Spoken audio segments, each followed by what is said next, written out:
afternoon, everyone. We're just sure that we are here. Well, my name is Dennis Gibson. I'm the chairman of the Critical Minerals Association USA. And I've actually had the privilege of working in the mining industry for many years, 20 of which was with Rio Tinto, one of the world's largest mining companies. And I have had spent many hours traveling to various operations around the world, looking at the importance of water and energy and so forth. And that was way back in the early 2000s. And a lot has happened since then in terms of moving towards scope 1, 2, and 3 emissions.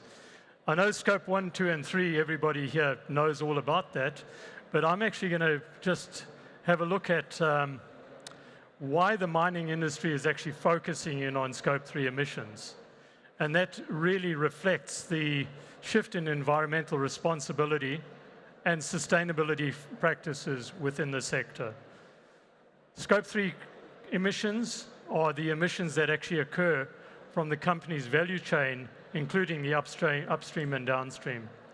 I'm not going to go into too much detail because I've got some experts on the panel who will actually talk about the specifics of scope 1, 2, and 3 emissions.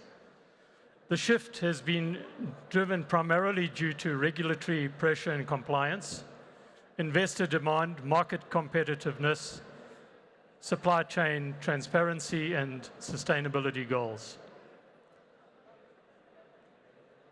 Why is the mining industry now looking at scope 3 emissions? And I'll add in, and should they? Is not part of the question, but it's something that we will be covering. Our panelists, I have Bhagyesh Dash, who is the Senior Commercial Director for the MENA region and Director of Climate Change, or Climate Project Structuring at South Pole, and he is based in Singapore.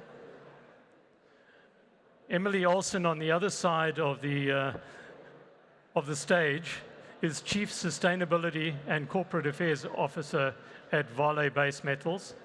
Emily is responsible for driving global strategic initiatives at VBM, and that's inclusive of government and strategic partners and various external organizations. And she oversees the company's ESG program, including the strategy, community engagement, environmental stewardship, low carbon projects, and sustainability reporting. Jay Hambro, next to her, is the Chief Executive Officer at Vidagris Strategic, and Jay is based in London. And they focus on strategic consultancy for mining and metals downstream, plus the downstream and industrial sectors, and really specialize on integrating circularity and vertical integration into business and investment strategies, particularly for companies looking towards the towards transition to balance sustainable practices with long-term profitability. Kay Wang is next to Jay, and she's the global lead for energy, minerals, and circularity at the World Resources Institute, based in the Netherlands. WRI is an environmental think tank that goes beyond research to promote practical solutions to the world's most urgent and challenging environmental problems. I'm going to kick straight off and look towards them to answering a number of really key questions. First off, Emily. I'm going to start with Emily in terms of looking at the importance and the background towards what we mean by scope 1, 2, and 3 emissions, and where can you as Vale have the greatest impact? No, can you guys hear me? Oh, there we go. All right. So Dennis, you covered very nicely what scope 1, 2, and 3. I think this has become a common vernacular for most businesses over the last decade, right? We all are clear on targets and the role we play in reducing emissions globally, and particularly the mining sector. Though we are not, we do our part in those emissions, but really how we start to look at a decarbonized mine And we're talking about scope 3. I think for mining coming into this journey, right, Vale has its own targets of 33% reduction of scope 1 and 2. We have a 15% target for our scope 3. And I would say scope 3 is still a bit nascent. It's one of the trickier elements of abatement and how we tackle it. And so when you look at capital allocation in a mining company, really looking at the value added investments, particularly in decarbonization. So when we look at our own portfolio, you're really tackling our scope 1 and scope 2 well. Vale is blessed with a very renewable energy portfolio, so our scope 2 are something very easily managed by us, but scope 1 being hard to abate, that's diesel in our haul trucks. It's all the things that we control. That's harder to do in remote mine areas. So for a mining company like Vale, you're really focusing on what we can do and can deliver.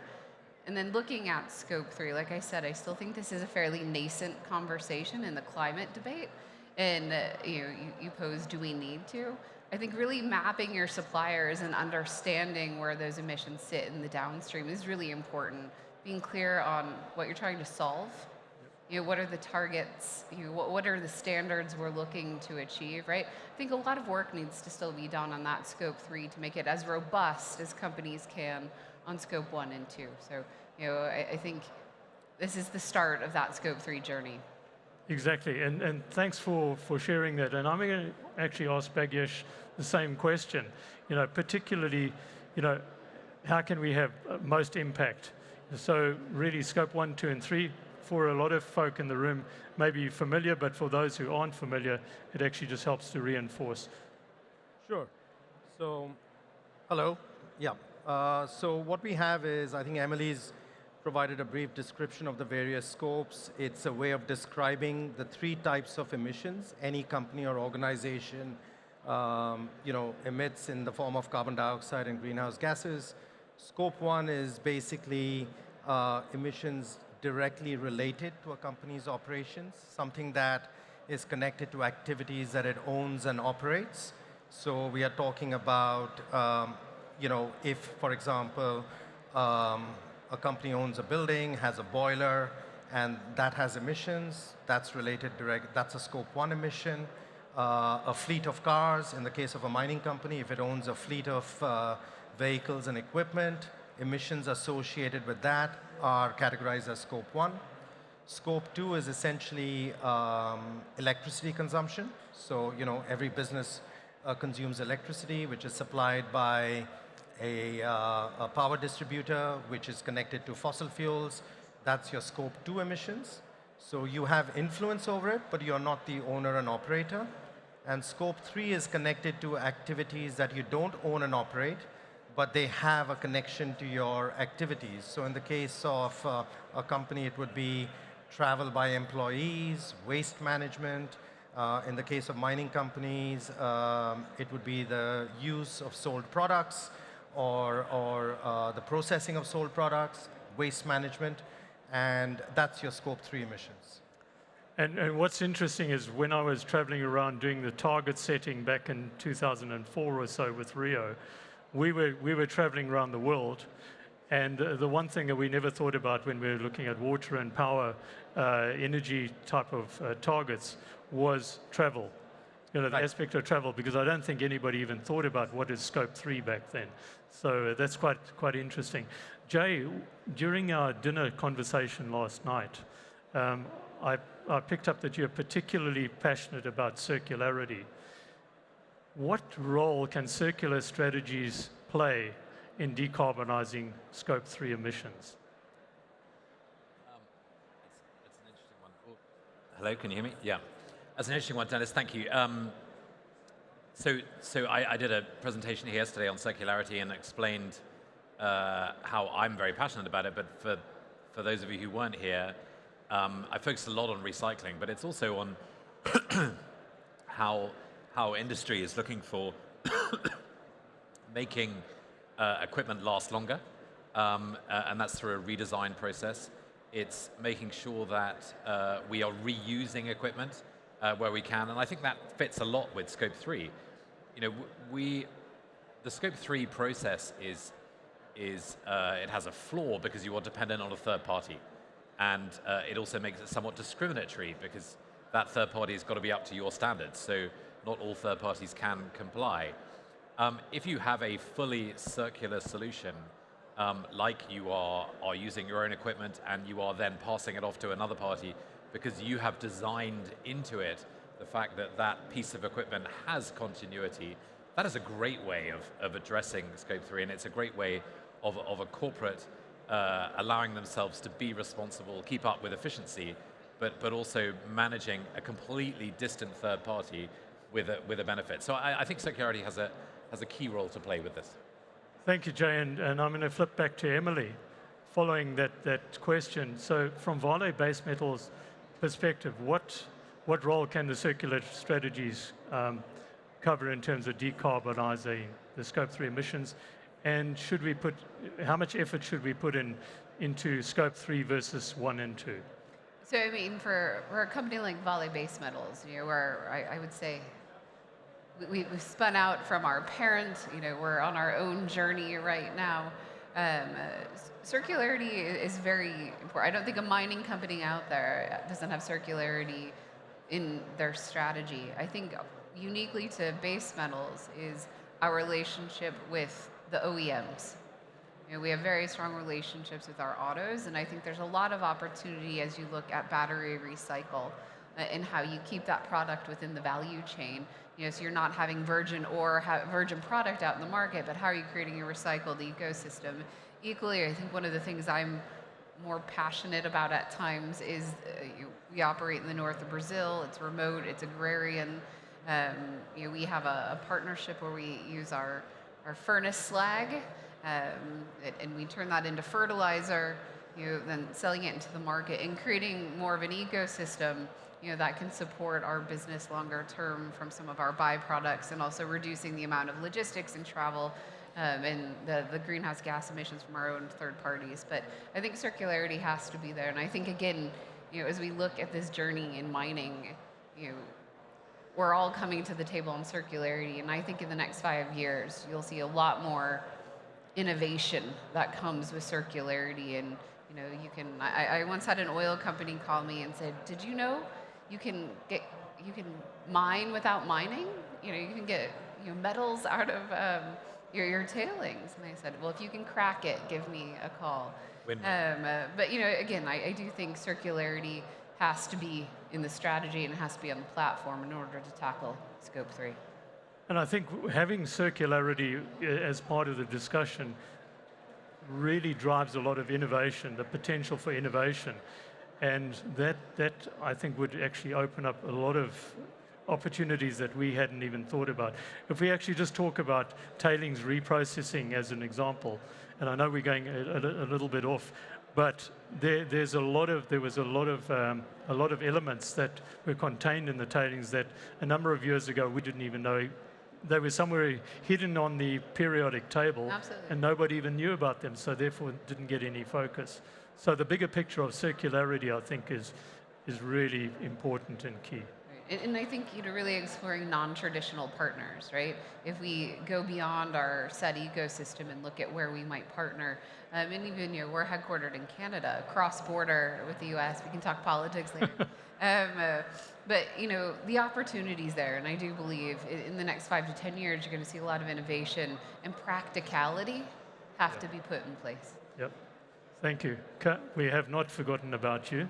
And so looking at the World Resource Institute, given that your focus on energy minerals, how can the mining industry adapt to reduce the carbon footprint of these minerals through their life cycle, especially in a world moving towards renewable sources?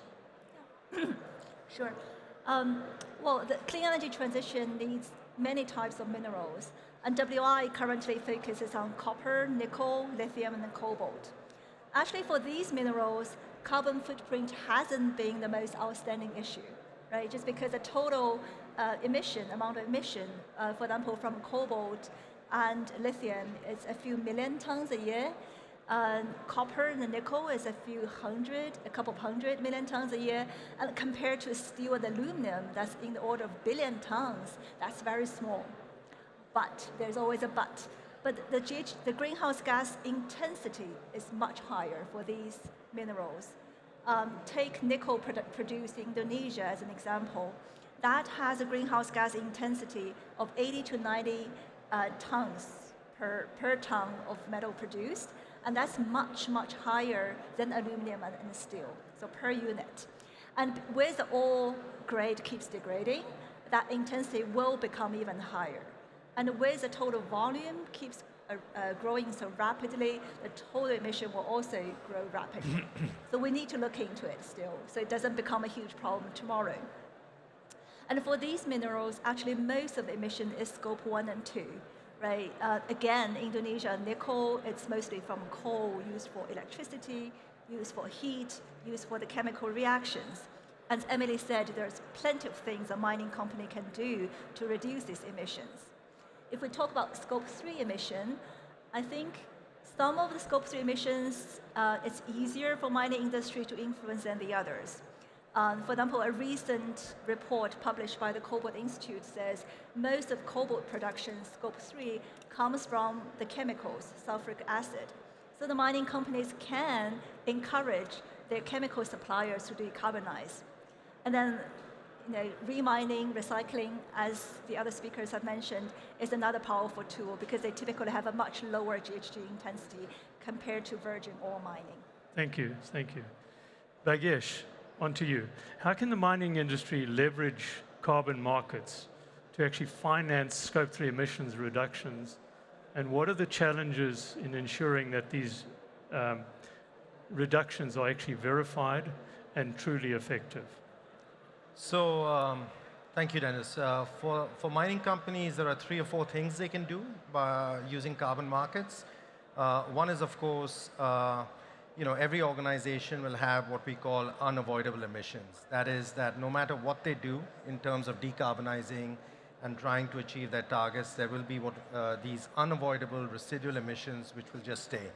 An extreme example would be a remote mining project where they have to use a fossil fuel power source, right? And they can't get rid of that. There's no alternative substitute. So one strategy would be to have to purchase carbon credits in the market and offset those unavoidable emissions. So that's one reason the company would do it. The benefits of that is you're channeling money into projects, carbon projects, that would otherwise not get financed. And and these projects are actually actively reducing emissions. So that's one reason for doing it. The other reason for doing it is also that it puts an internal carbon price on the company's emissions, and it allows the company to actually measure the cost of these emissions to the operations. And a lot of companies have now started to set internal carbon pricing as a KPI. So this is a KPI for various business lines and for even employees to encourage them to reduce energy consumption, which in turn leads to cost savings, because if they're reducing the carbon footprint, it's reducing the emissions. So one is actually just buying carbon credits. There's a whole different argument around whether companies should buy carbon credits, but that's one strategy that a lot of companies adopt, including mining companies. The other one is developing carbon projects. There are different types of carbon projects that mining companies can develop. The very nature of mining projects, mining companies and their projects is that they are in areas where they can use their vast land bank to develop nature-based projects. And developing these nature-based projects will benefit the biodiversity. It will benefit the communities. The question is, how does the mining company use it? They may use it for their own offsetting strategies, or they may use it to sort of monetize the credits by selling it in the carbon market. The third one, and there's a concept of biodiversity credits, which is where a mining company, particularly given the areas they mine in, they may be displacing or disturbing biodiversity, and they can go out and buy biodiversity credits, which will then compensate for the biodiversity loss. And those biodiversity credits trade at a premium to normal carbon credits, just given the nature of them. The third strategy is that, so developing these carbon projects. And the carbon projects will all, the benefits are, again, benefiting biodiversity, local community, but also for a mining company, it provides a long-term stable supply of offsets for its unavoidable emissions at a cheaper price than what it may buy on the market. The third one would be technology, using technology. One of the things South Pole is doing right now is we are studying the feasibility of the carbonation of mine tailings. You talked about mine tailings, which is the mining waste made up of chemical residues, water, rock. They naturally interact with the atmosphere to capture the carbon dioxide and create permanent storage. There are other types of examples. You can use geological structures to capture carbon dioxide. This is not a new concept. A roadblock to it has been whether you can scale it up and whether you can make it economic. Thank you, thank you. Appreciate that. I've been given the 5-minute warning, 5-minute bell. I can't chair this panel without bringing in the fact that we live in an ever-changing world. And post next Monday, the 20th of January, there's going to be a change in administration in the USA with potentially less emphasis on the energy transition, climate change, and so forth. And I'm going to throw this open so that I don't put anybody particularly on the spot.